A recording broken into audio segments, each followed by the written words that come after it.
Halo teman-teman, saya Nisita Wardani akan menjelaskan terkait dengan fraud. Jadi, di dalam fraud ini saya akan menjelaskan berbagai macam kenapa sih fraud itu dilakukan, penyebabnya apa, lalu cara mengatasinya bagaimana. Apalagi kalau dikaitkan dengan yaitu SIA atau Sistem Informasi Akuntansi. Nah, pada umumnya yang mengancam di dalam SIA sendiri itu adalah yang pertama adanya kejadian atau bencana yang sifatnya alam maupun politik. Seperti contohnya ada kebakaran, lalu kemudian banjir, gempa bumi, lalu peperangan karena teroris.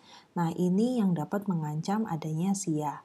Lalu yang kedua, ini kaitannya dengan software, di mana software ini bisa jadi error atau mengalami kegagalan dalam berfungsi karena adanya error, lalu kemudian di sini ada hardware juga yang gagal, lalu juga ada terkait dengan tegangan listrik gitu ya. Terus kemudian ada beberapa data yang di sini saat dikirimkan itu datanya bisa error. Nah, selanjutnya juga ada kaitannya dengan tindakan yang tidak diinginkan atau disebut dengan istilah unintentional acts, di mana hal ini biasanya dilakukan bisa karena faktor human ataupun juga karena adanya sebuah penempatan data ataupun logika yang salah gitu ya. Dan termasuk juga dari lawannya yaitu tindakan secara intensional atau tindakan yang diinginkan. Di sini jelas dikaitkan dengan adanya bahwa sistem itu benar-benar ingin dirusak oleh orang tertentu sehingga mau tidak mau ini tidak bisa dilakukan lagi atau bekerja dengan secara maksimal komputer tersebut. Bisa juga dengan cara korupsi, di mana tentunya kalau tindakan korupsi itu kan tindakan yang tidak baik, pasti di sini pun juga ada semacam kerugian yang ditimbulkan akibat dari tindakan tersebut terhadap penggunaan SIA atau Sistem Informasi Akuntansi. Lebih detailnya seperti ini teman-teman. Jadi, tadi ada kejadian yaitu terkait dengan bencana alam ataupun kejadian politik, itu bisa disebabkan karena kebakaran, lalu gempa bumi, banjir, sampai dengan adanya peperangan dari teroris. Nah, jelas hal ini akan merusak sistem informasi dan menyebabkan perusahaan itu menjadi gagal. Jelas kalau misalnya ada kaitannya dengan kebakaran atau kejadian alam, ini membuat perusahaan menjadi rugi dan jelas kerugian ini pun bisa menimbulkan nominal kerugian yang cukup besar karena tidak bisa beroperasi lagi secara maksimal. Lalu yang berkaitan dengan ancaman kedua yaitu bisa terjadi karena adanya OS atau software yang error ataupun juga terkait dengan operating sistemnya itu crash atau tidak bisa digunakan. Nah, tentunya di sini jelas tidak akan membuat perusahaan bekerja secara maksimal karena yang diharapkan dari investasi sebuah sistem itu bisa digunakan untuk bekerja di perusahaan tersebut, tetapi karena adanya software yang error ataupun OS yang tidak bekerja secara maksimal, maka di sini juga menjadi ancaman untuk perusahaan tersebut saat menerapkan yang namanya sistem informasi akuntansi. Nah, selanjutnya ada kaitannya dengan unintentional acts atau dengan kata lain, di sini terkait dengan kejadian yang menyebabkan error dan ini benar-benar kejadian yang tidak diinginkan. Nah, bisa dilihat dari mana? Bisa disebabkan dari human yang sifatnya dia tidak lagi care ataupun tidak peduli terhadap dengan sistem di perusahaannya dan biasanya ini kurang di training sehingga dia menyebabkan kerugian di perusahaan dari sisi data yang diinput itu atau penyampaian file datanya itu tidak benar gitu ya, sehingga program yang ada di dalam komputer tidak bisa dikerjakan secara maksimal oleh orang tersebut. Nah, selanjutnya lawannya dari unintentional acts adalah intentional acts atau dengan kata lain di sini berkaitan dengan kejadian yang disengaja agar bisa komputer itu tidak bekerja secara maksimal. Dengan cara apa? Misal disabotase, dihack, ataupun disadap gitu ya data-datanya. Nah, di sini jelas akan menimbulkan yang namanya sistem itu tidak bekerja maksimal dan menjadi rusak, seperti itu. Selanjutnya, kita akan berkaitan membahas dengan fraud. Fraud ini sebenarnya apa sih? Keuntungan yang diperoleh dari sesuatu yang tidak adil atau yang jelas itu tidak menguntungkan bagi orang lain. Jadi kita memperoleh keuntungan atas suatu tindakan yang tidak semestinya atau tidak adil bagi orang lain juga maupun bagi perusahaan tersebut. Nah, fraud ini bisa ditimbulkan karena berbagai macam hal. Yang pertama, adanya pernyataan atau representasi serta pengungkapan yang salah atau palsu. Itu bisa menyebabkan fraud. Lalu kemudian terkait dengan fakta yang material di mana orang ini ingin melakukannya. Jelas di sini kalau misalnya perusahaan itu memiliki karyawan yang menyebabkan dia menyajikan penyajian laporan keuangan yang tidak semestinya tidak berdasarkan dari bukti transaksinya. Nah, ini menyebabkan fakta yang bersifat material. Kejadiannya ini menjadi penyebab kerugian bagi perusahaan tersebut. Lalu kemudian terkait dengan intent to deceive atau kejadian yang ingin melakukan penipuan bagi perusahaan. Lalu kemudian terkait dengan justifiable reliance, that is the person relies on misrepresentation to action. Nah, jelas di sini dia melakukan tindakan yang sudah tidak jujur. Lalu kemudian adanya kejadian yang di sini menyebabkan beberapa kerugian bagi orang lain juga. Nah, di sini ada beberapa istilah terkait dengan penyebab fraud atau yang melakukan kecurangan. Jadi, ada istilah yang namanya white collar, di mana white collar ini berkaitan dengan tindakan dari yang pelaku kecurangan atau yang melakukan fraud ini sebenarnya dia adalah orang dalam, yang dia sendiri punya akses dan skill untuk melihat yang ada di dalam perusahaan tersebut, termasuk dengan sumber dayanya. Nah, biasanya orang yang seperti ini adalah karyawan yang paham dengan sistem dan termasuk dengan kelemahan yang ada di perusahaan tersebut, sehingga dia punya komit untuk memperbaikinya, termasuk dengan merahasiakan kalau jika adanya kecurangan. Terus selanjutnya, yang perlu dilakukan oleh si karyawan tersebut apa? Ketika ada posisi dari kelemahan sistem itu terjadi, maka di sini perusahaan bisa mengandalkan karyawan tersebut untuk memprotek atau melindungi aset perusahaannya agar tidak dicuri oleh perusahaan di luar perusahaan tersebut, seperti itu. Selanjutnya adalah yang kedua, yaitu korupsi atau corruption, di mana di sini adalah tindakan yang tidak jujur yang dilakukan oleh orang yang berkuasa untuk melakukan tindakan secara tidak moral maupun tidak beretika standar. Nah, dengan kata lain seperti apa? Yaitu penyogokan. Bisa jadi di perusahaan di sini karena ada berbagai kepentingan, lalu kemudian dia diberikan sogokan untuk merusak suatu sistem, maka terjadilah tindakan dari korupsi tersebut. Yang selanjutnya terkait dengan investment fraud. Nah, investment fraud ini biasanya lebih kepada tindakan yang dimana dia ini sebenarnya memperoleh keuntungan, tapi bisa jadi lebih kecil ataupun tidak berisiko. Nah, dia melakukan fraud, dia melakukan suatu investasi, tentunya dengan harapan di sini dia akan mendapat keuntungan dan tentunya keuntungan ini pun berdampak baik dan sama sekali tidak ada risiko bagi dirinya, seperti itu. Lalu selanjutnya adalah terkait dengan penyalahgunaan aset.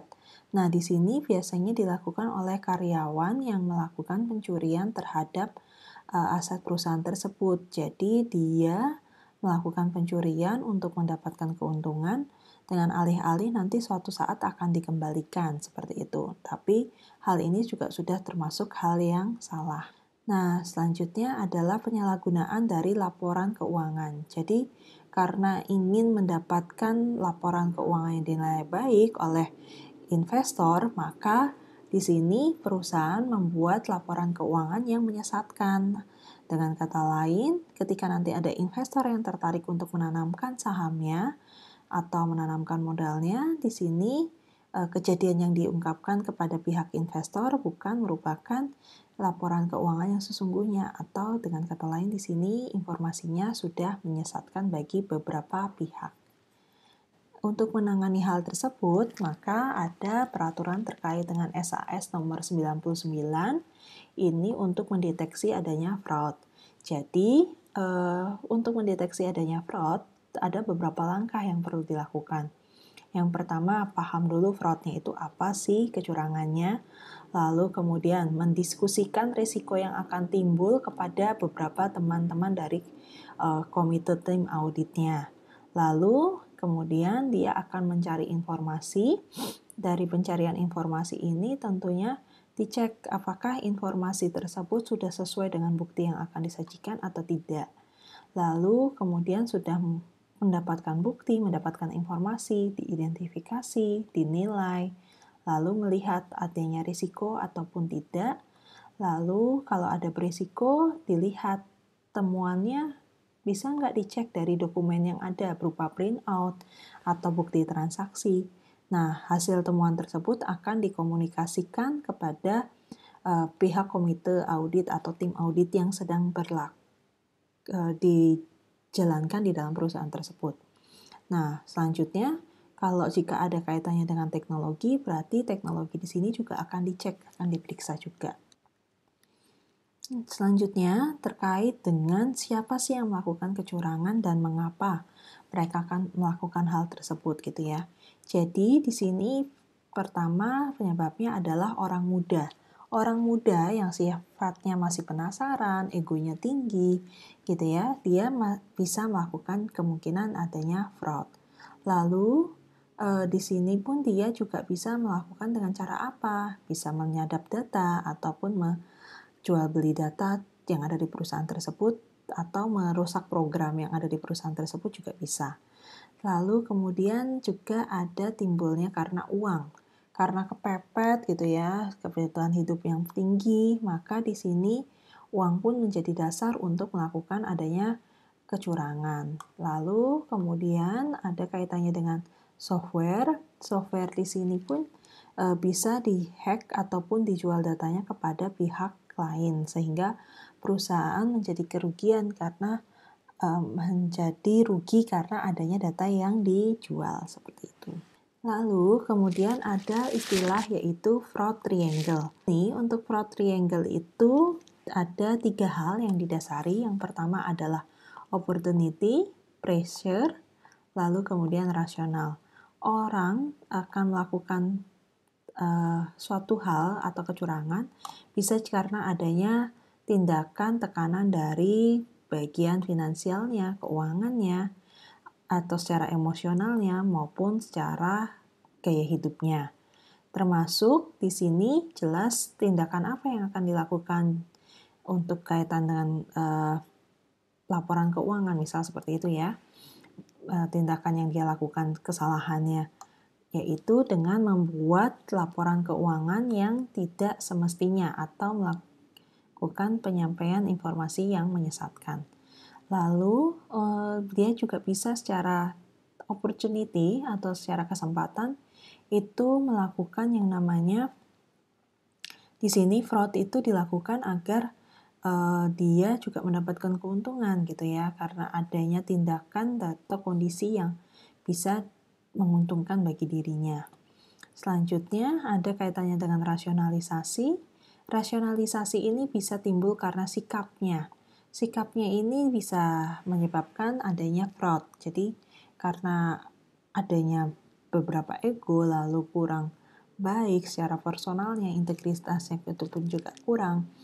Dengan kata lain perilaku yang dilakukan pun juga melakukan tindakan yang menyeleweng seperti itu.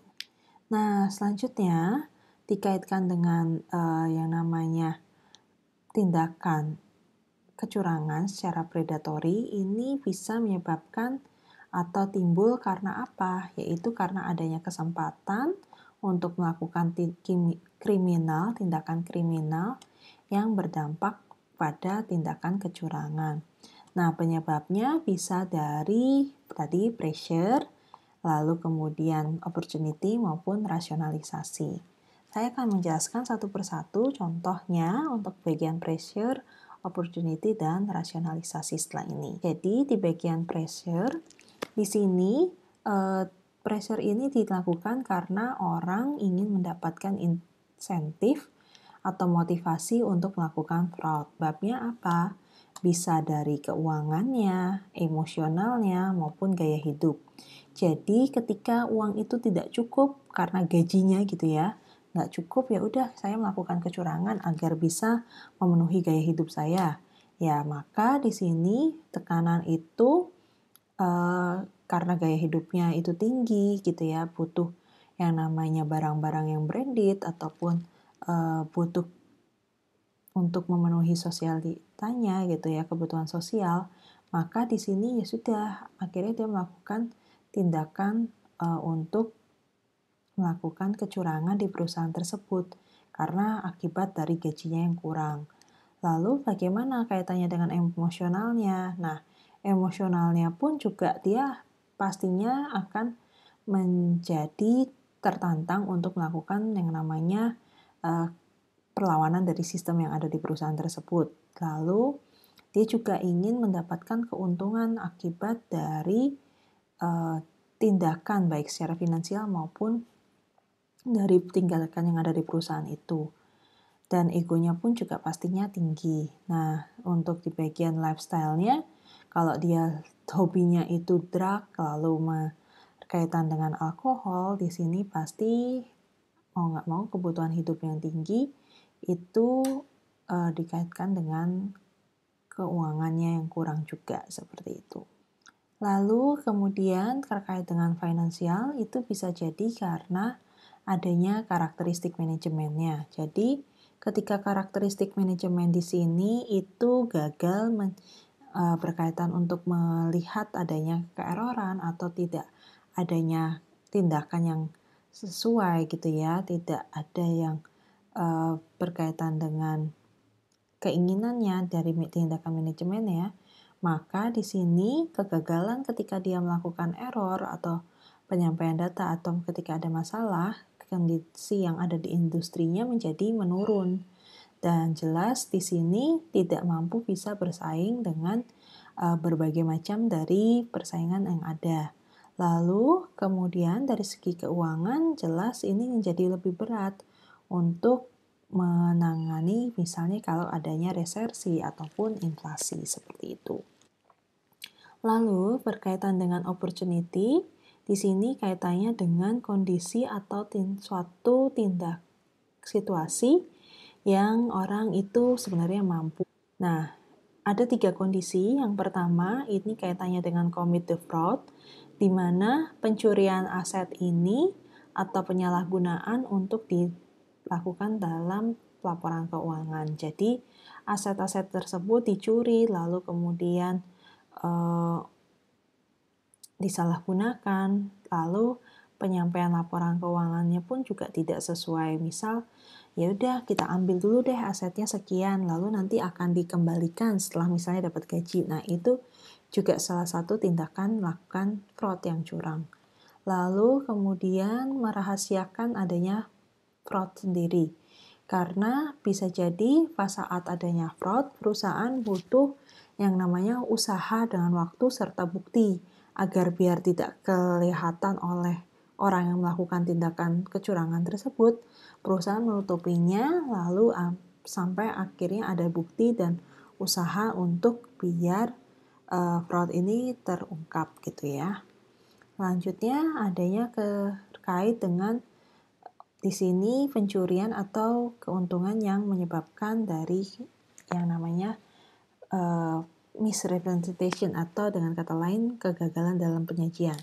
Jadi di sini orang yang mendapatkan keuntungan itu dia akan posisinya akan menerimanya. Terus nanti keuntungan yang dia terima itu tidak digunakan untuk apapun. Jadi hanya lebih kepada dipegang agar nanti suatu saat kalau itu butuh baru di. Nah, yang perlu dilakukan apa sih? Yang pertama jelas di sini perlu adanya pengendalian. Jadi ketika ada suatu tindakan di mana itu kurang baik gitu ya oleh dilakukan karyawan, itu bisa jadi karena adanya kekurangan dari supervisinya, tidak jelas otoritasnya, terus kurang untuk prosedurnya. Nah, ini hal tersebut itu harus dihindari agar tidak terjadi kesempatan dari pihak karyawan untuk melakukan fraud. Lalu ada juga kaitan dengan faktor yang lain, yaitu bisa jadi karena adanya transaksi yang sangat besar, terus tidak lazim atau tidak biasanya dan kurang lengkap, itu maka ya sudah dilakukan saja tindakan tersebut agar perusahaan itu rugi dan tidak banyak yang tahu kalau dia sedang melakukan kecurangan seperti itu. Selanjutnya juga bisa jadi karena adanya personel atau karyawan yang rekrut itu tidak sesuai dengan kompetisinya seperti itu.